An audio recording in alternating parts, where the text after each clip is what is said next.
and YouTube Live. At this time, I'd like to recognize my executive assistant, Anne Marie Grill. Anne Marie? Thank you, Commissioner Leinbach. Public comment will be accepted in person and through the Q&A function. Please include your first name, last name, and municipality for all comments. Any comments without name and municipality will not be considered. Each citizen can submit one comment. Comment length is dictated by the limitations of the platform being used. Teams Q&A, Facebook, and YouTube. In-person comments will be accepted first, followed by comments submitted virtually. The meeting comment period is limited to a total of 30 minutes, including both in-person and virtual comments. This time period may be extended at the discretion of the board. Please be concise. Comments that are germane to county business will be read during the meeting and should not be considered to be interactive dialogue with the commissioners. The county solicitor shall be the final arbiter of whether a comment is germane and should be read. Any commissioner response to public comment will be done at the discretion of the commissioners. Thank you very much. As we always do, we'll begin first with a moment of silence, followed by a pledge to the flag.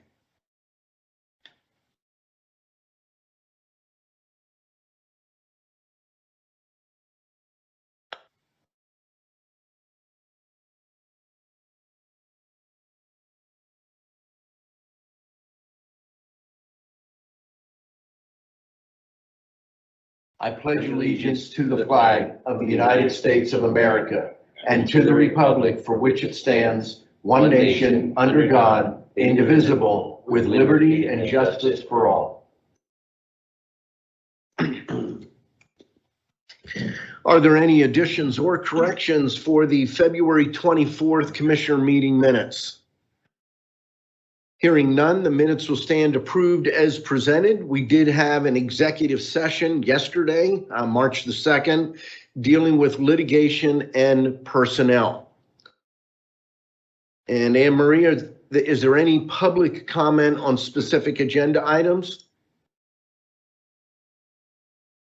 No, there are not.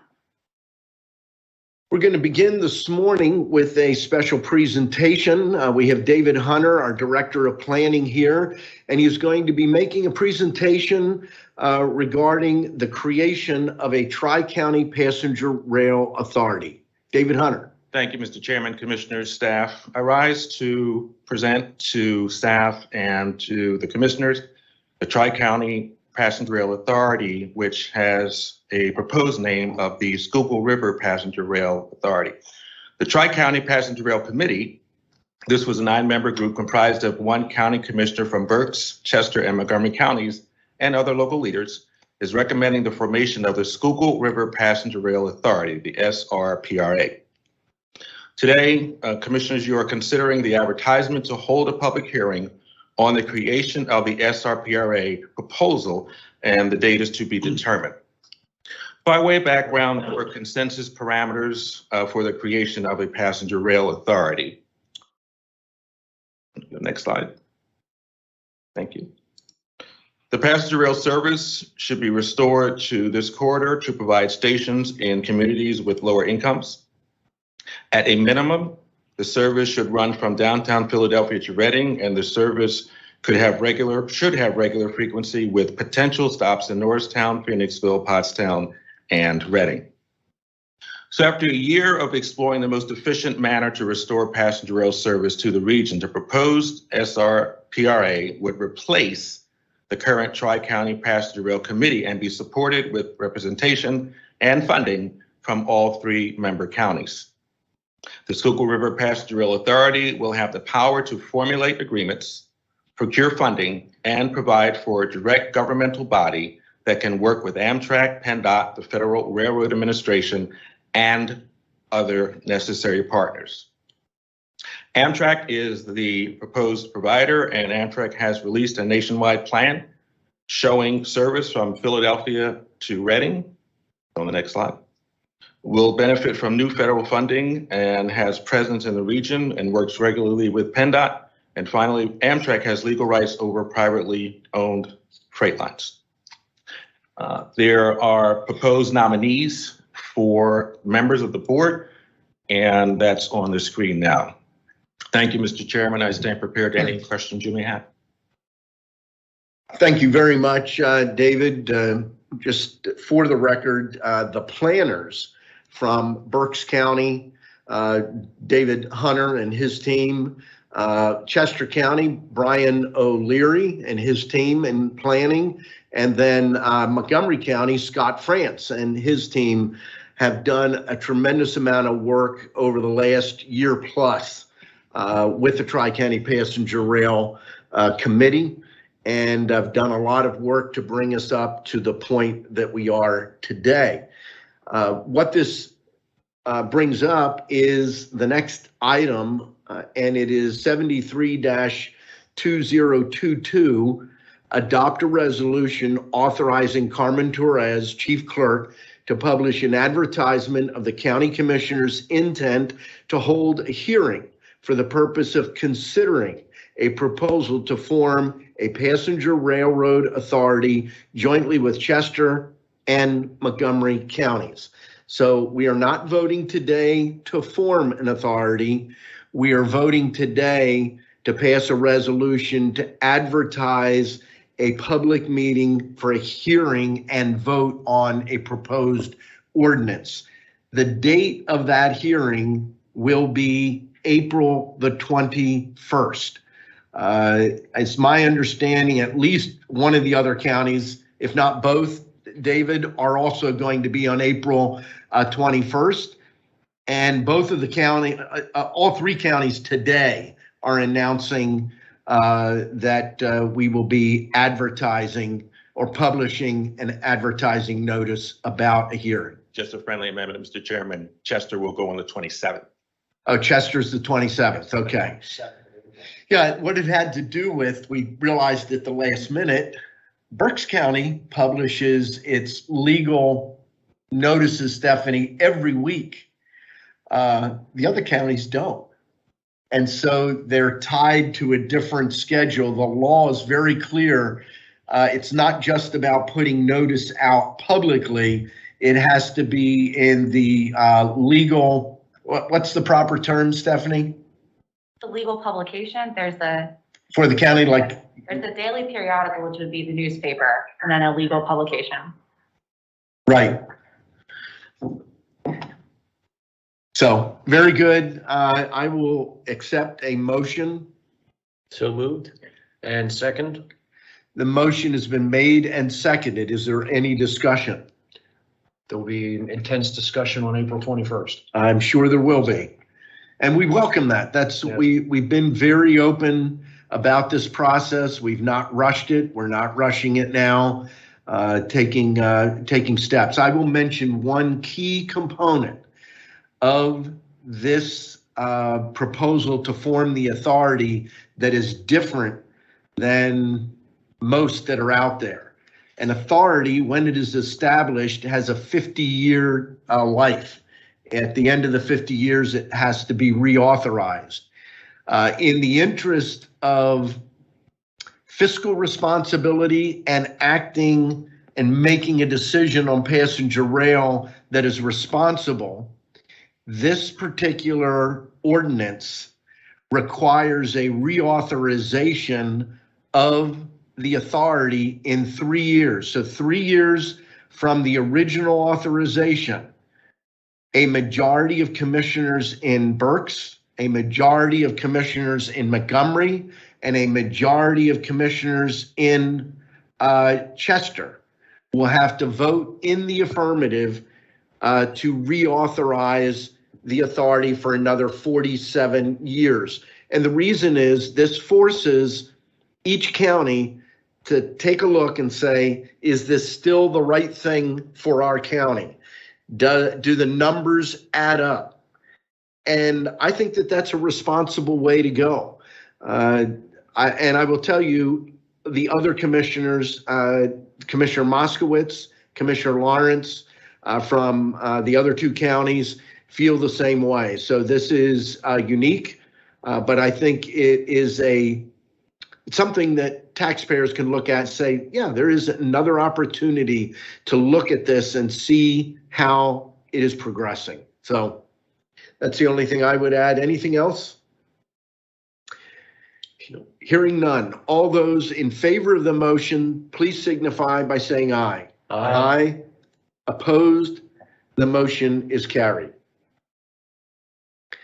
Item 1, authorizing. Under that, the Budget Department adopt a resolution authorizing 2021 budget transfers in the amount of $2,467,700, 2021 appropriations in the amount of $3,000, 2022 budget transfers in the amount of $53,492, and 2022 appropriations in the amount of $419,411 per listing dated February the 25th of 2022.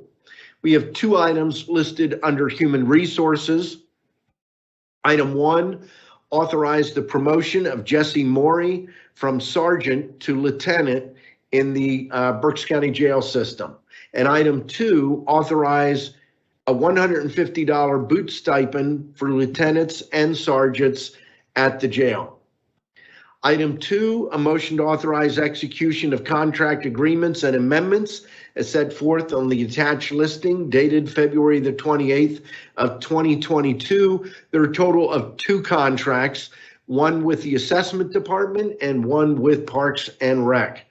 And then item 3, a motion to authorize execution of the payments and electronic transfers as set forth on the Controller's Office voucher listing dated March the 3rd of 2022. Motion to approve the agenda is presented. Second.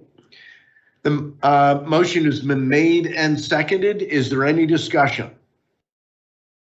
Hearing none. All those in favor signify by saying aye. Aye. Opposed? The motion is carried. We'll turn now to our county treasurer's report, and we have Linda Weaver here from the treasurer's office. Linda. Good morning, and thank you. Good morning.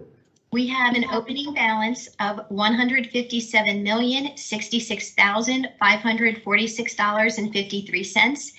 We have a balance to clear of $1,989,749.61, leaving us with a balance of $155,076,796.92. Thank you very much, Linda. And we'll move now to our county controller, Sandy Graffias, with the controller's report. Good morning, gentlemen. Total accounts payable, $7,850,374.35. We had a combined payroll of $4,483,867.91 for a grand total cash disbursements $12,334,242.26. Thank you very much. We'll turn now to our chief administrator. Ron Steen. Okay. Can you mute Heather? Somebody back there has their speaker open. Thank you, Commissioner. I have nothing to report at this time. Thank you very much. We'll move now to commissioner reports and begin with Commissioner Rivera. Yes, thank you, Commissioner Leinbach. I just have one item, and I want to welcome Barbara back. Today is her, sorry, my microphone is off. I want to welcome Barbara back. Today is her first board meeting. We missed you. Wow. Nothing wrong with Michael Rivera, but he's just not as good when you're not here. So welcome back, Barbara, and also want to thank Brittany Frankowski for helping me while Barbara was gone, and thank you to Pam and Ron for allowing her to work with me as well. So thank you, Britt. And that's all I have. Very good. Commissioner Barnhart. I have nothing of value to offer at this time, but I will reserve the right to speak at the end if I come up with something prophetic at the end. So, you never know. Very good. 2 items that I want to touch on. I just briefly want to note publicly, there are a lot of legal issues flowing around elections right now. We understand that.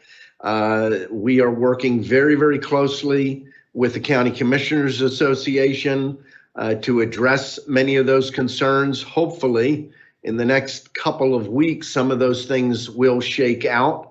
but they do create a lot of challenges for county election departments.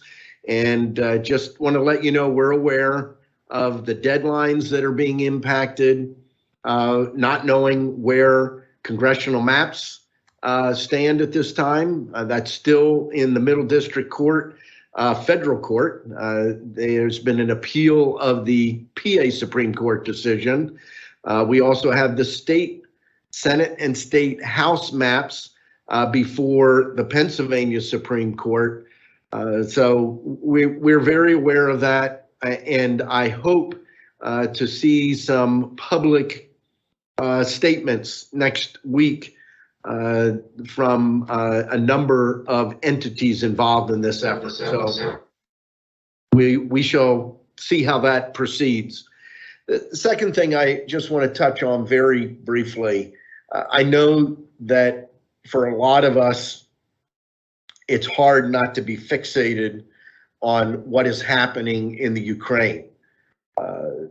Obviously, we're local government. We don't have a role in the Ukraine, but I just share a thought with you. Earlier this week, actually it was late last week, my wife said to me, when I see things like this happen, I wonder why God let me be born in America. Why I wasn't born in the Ukraine or some other country. And obviously, we need to pray for the people of Ukraine. They are being hit hard. It's gotten even worse, as I understand today. But we also should thank God that we have the freedom and liberty that we do in this country. It's such an amazing contrast. But again, continue to pray for the people of Ukraine. That is all that I have. Any comment from our row officers?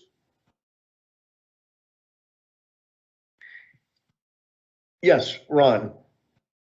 Not that you're a row officer, but our chief administrative officer has something to share. I just checked with Cody Kaufman, our first assistant county solicitor. I thought maybe somebody would mention this, but late yesterday, we did get a court order pertaining to the local committee people petitions. And yes, the first day to circulate those were started yesterday, and they must be filed by March 15th. That's correct. So I just put that out on the website and social media, but and we've reached out to the local parties, I believe, as well, to get that information to them. I just didn't want to get into too much detail, right. But that's part of it. But there's a lot more, actually pretty serious stuff. The primary is still May the 17th, and it's getting harder and harder the longer we wait to be able to meet the deadlines that are necessary for that. Since you brought it up, I will add there's one other issue that's being considered that is an absolute nightmare scenario, and that is 2 primaries. And what makes that a nightmare scenario is when you're voting, you have to certify the machines. Just the certification alone, prior to the election, after the election's over, there's specific legal times that you lead up to the certification of the vote for that election. And I don't believe you can clear the machines and test them for the second election until the first election's been certified. So there's some real challenges in that idea that has been floated out there. So I just want people to know we're on top of it. Every county in the Commonwealth has the same concerns that we do. Commissioner Rivera and I have been on a statewide discussion with the County Commissioners Association. This is a critical topic. So thank you for that additional information. Any public comment?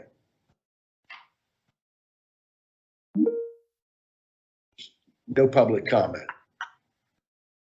So with that, anything? To adjourn. Motion second. Motion to adjourn, second. The meeting stands adjourned.